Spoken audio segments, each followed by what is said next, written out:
10장.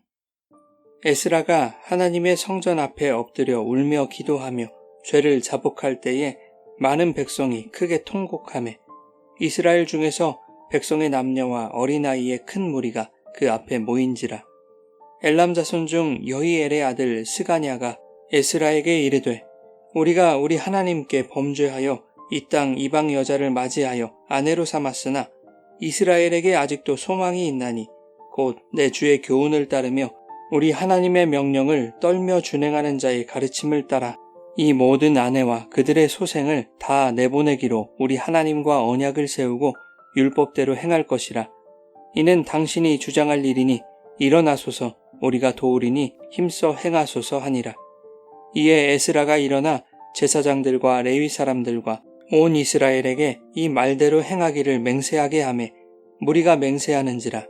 이에 에스라가 하나님의 성전 앞에서 일어나 엘리야십의 아들 여호하난의 방으로 들어가니라.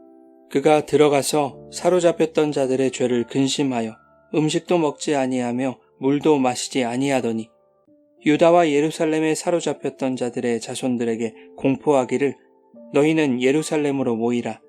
누구든지 방백들과 장로들의 훈시를 따라 3일 내에 오지 아니하면 그의 재산을 정몰하고 사로잡혔던 자의 모임에서 쫓아내리라 하매 유다와 베냐민 모든 사람들이 3일 내에 예루살렘에 모이니 때는 9째 달 20일이라.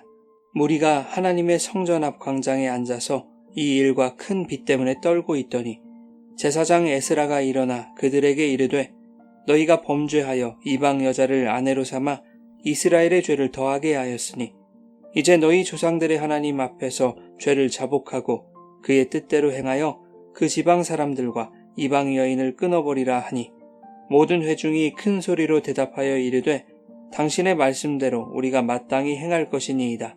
그러나 백성이 많고 또 큰 비가 내리는 때니 능히 밖에 서지 못할 것이요 우리가 이 일로 크게 범죄하였은즉 하루 이틀에 할 일이 아니오니 이제 온 회중을 위하여 우리의 방백들을 세우고 우리 모든 성읍에 이방 여자에게 장가든 자는 다 기한에 각 고을의 장로들과 재판장과 함께 오게 하여 이 일로 인한 우리 하나님의 진노가 우리에게서 떠나게 하소서 하나 오직 아사엘의 아들 요나단과 디과의 아들 야스야가 일어나 그 일을 반대하고 무슬람과 레위 사람 사프대가 그들을 돕더라.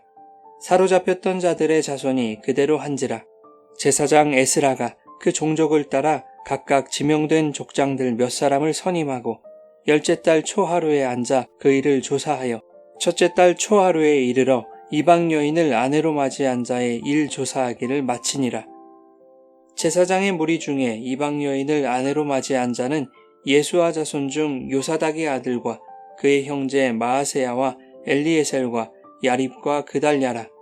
그들이 다 손을 잡아 맹세하여 그들의 아내를 내보내기로 하고 또 그 죄로 말미암아 순양 한 마리를 속건제로 드렸으며 또 인멜 자손 중에서는 하나니와 스바디아요 하림 자손 중에서는 마아세야와 엘리야와 스마야와 여히엘과 우시아요 바스울 자손 중에서는 엘료에네와 마아세야와 이스마엘과 느다넬과 요사박과 엘라사였더라.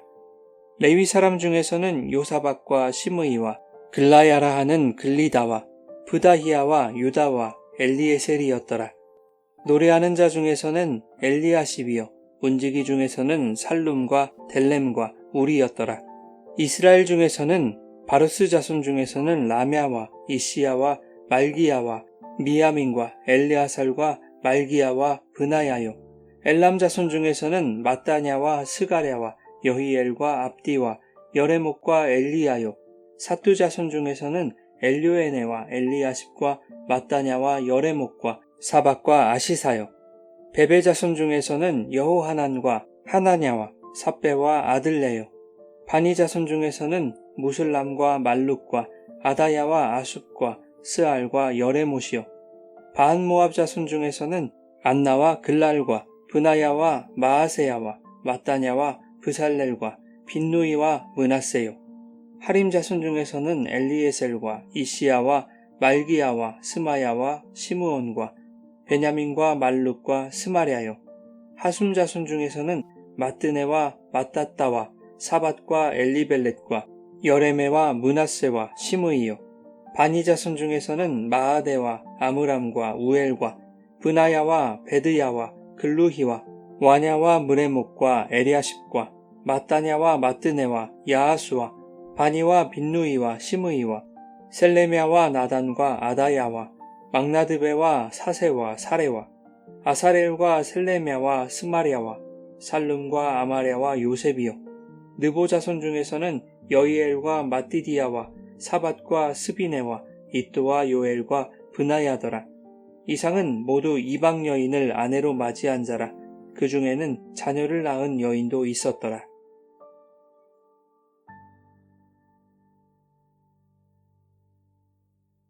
여러분 좋은 아침입니다. 오늘도 말씀의 은혜가 여러분의 삶에 풍성히 임하기를 소망합니다. 오늘 말씀은 이스라엘이 이방의 아내들과 그 소생들을 내쫓기로 결의하는 장면입니다. 이혼을 금지하는 성경이 예외적으로 정당한 이혼의 예를 보여주는 장면이기도 합니다.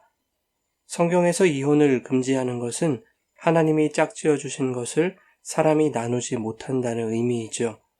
즉 하나님이 보내신 그리스도라는 신랑과 교회라는 신부의 연합인 그 혼인관계를 사람이 나눌 수 없게 하셨다는 것이 성경이 근본적으로 이혼을 금하고 있는 이유라고 할 수 있습니다.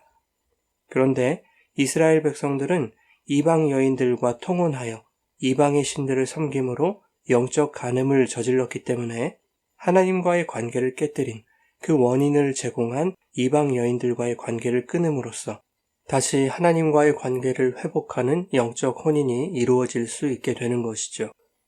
본문의 시작은 9장에서 에스라가 회개하는 장면과 연결되는데 1절에는 에스라가 성전 앞에서 엎드려 통곡하며 죄를 자복하고 기도할 때 많은 백성들도 크게 통곡했다고 기록하고 있습니다. 그리고 많은 사람들이 에스라에게로 나왔습니다. 그들은 9장 4절에서 하나님의 말씀으로 말미암아 떨며 에스라에게 나아왔던 신실한 사람들을 말하고 있는 것인데 오늘 본문은 그들 중에 어린 아이들도 많았다고 말하고 있습니다. 신앙을 지키는 것이 나이의 제약을 받을 수 없다는 것을 보여주는 것이죠. 에스라에게 나아온 자들 중에 스가냐라 하는 사람이 2절에 이렇게 말합니다.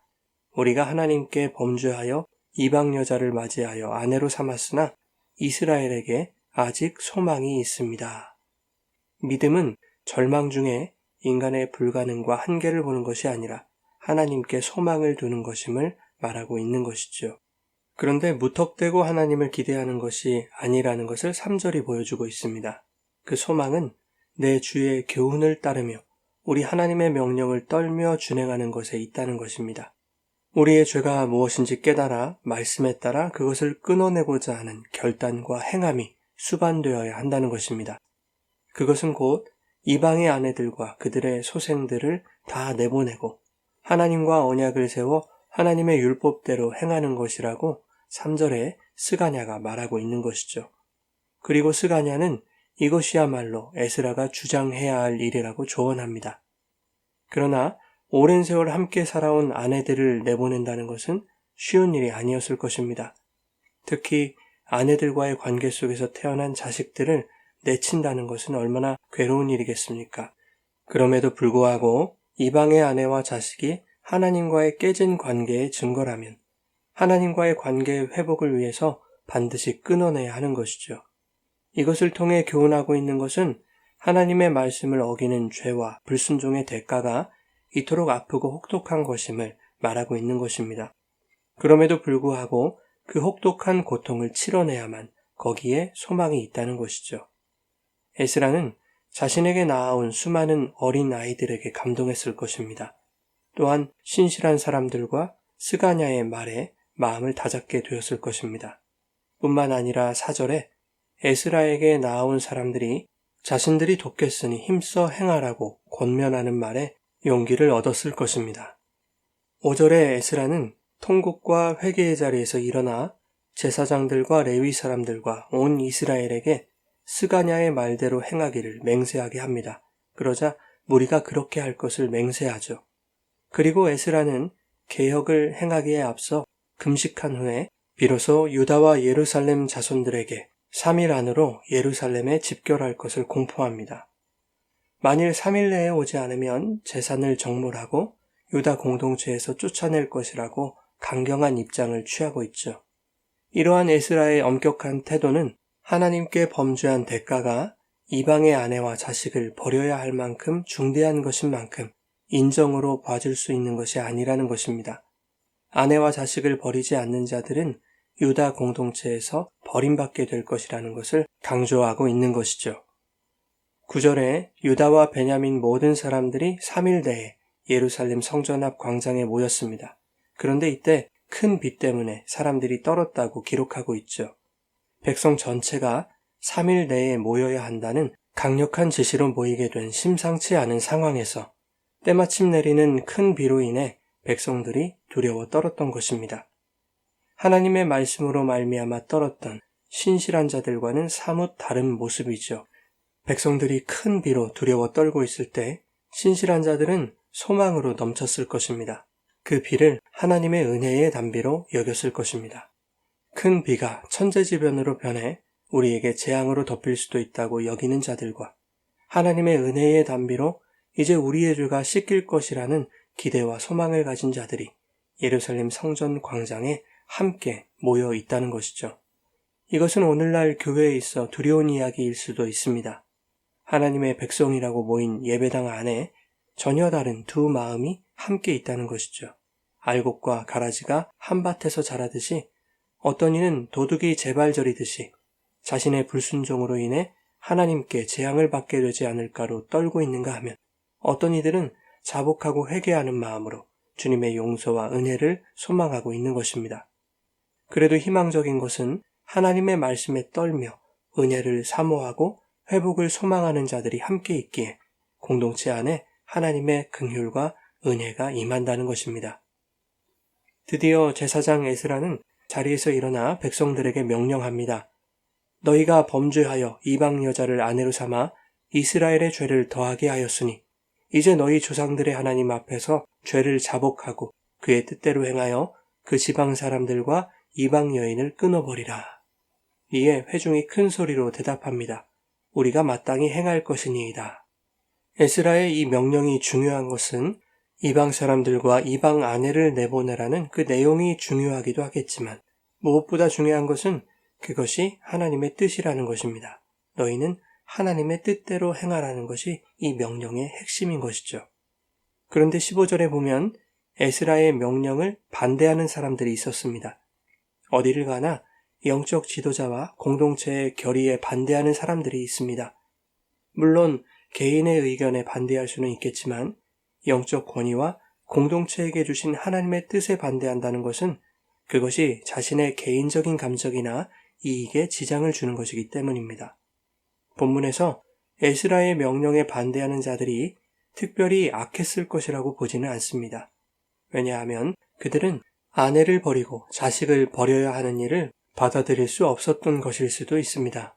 세상 사람들이 보면 그들의 태도가 정상적인 것이죠. 오히려 그들이 의로운 사람으로 보일 수 있는 것입니다. 하지만 신앙은 세상의 상식과 보편성을 뛰어넘을 수 있습니다. 그것을 하나님이 먼저 증명하셨죠. 자신의 독생자를 십자가에 죽이는 세상의 눈으로 볼 때 비정상적인 일을 하나님은 당신의 의로 규정하신 것입니다. 그 십자가 사건이 우리의 복음이고 로마서 1장 17절에는 그 복음에는 하나님의 의가 나타나서 믿음으로 믿음에 이르게 한다고 말씀합니다. 믿음으로 사는 것은 세상의 보편성과 개인의 상식을 따라 사는 것이 아니라 모든 것을 초월하신 하나님의 말씀으로 사는 것이라는 의미입니다.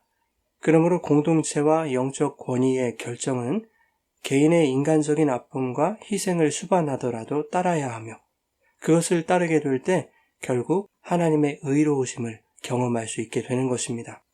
에스라는 종족을 따라 지명된 족장들을 선임하고 또 그들은 이방 여인을 아내로 맞이한 자들의 조사를 마칩니다. 그리고 제사장 중에 이방 여인을 아내로 맞이한 자들이 맹세하여 그들의 아내를 내보내기로 하고 속건제를 드렸습니다. 이것은 대표성의 원리를 보여주는 것이죠. 18절 이하에는 이방 여인과 결혼한 자들의 명단이 기록되어 있습니다. 공동체뿐만 아니라 가문과 개인의 수치가 되는 명단을 공개적으로 기록하고 있는 것이죠.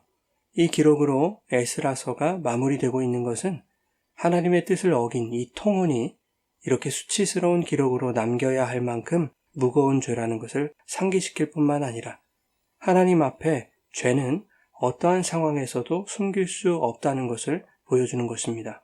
뿐만 아니라 다시는 이러한 죄를 범하지 않게 하려는 경각심을 일깨우려는 목적일 것입니다. 사랑하는 여러분, 하나님 앞에서 우리의 죄를 숨길 수 없습니다. 죄는 하나님의 말씀 앞에 반드시 드러납니다. 그러나 죄를 드러내시는 것은 하나님이 우리를 부끄럽게 하시려는 목적이 아니라 회개하여 하나님의 은혜를 구하고 그가 회복되기를 원하시기 때문일 것입니다.